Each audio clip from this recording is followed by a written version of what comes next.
ગઈકાલે sector 5 senior citizen hall ખાતે ગાંધીનગર અમારા સેક્ટર 5 સિનિયર સિટીઝન સેવા ચેરિટેબલ ટ્રસ્ટ અને અન્ય સંસ્થાઓ વતી અહીંયા આયુર્વેદિક ઉકાળાનું અહીંયા સેક્ટરના વસાહતીઓને અને નાગરિકોને વિતરણ કરવામાં આવ્યું। આ ઉકાળો અમે સિનિયર સિટીઝનોએ જાતે સવારે 7 વાગે બનાવી અને બધી ઘણી જાતની આખી ઔષધિ વનકઠી એમાં કડવતરું, અડુસી, તુલસીના પાન અને આદુ,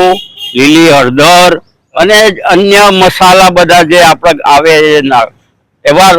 આશરે 12 થી 13 જેટલા મસાલો નાખી ખૂબ સરસ અમે અહીંયા એક ઉકાળાનું સ્વયંભૂ જાતે બનાવી એનું અહીંયા વિતરણ કરવાનું આયોજન કર્યું હતું। એમાં અમારા સેક્ટરના જે વસાહતી ભાઈઓ બહેનો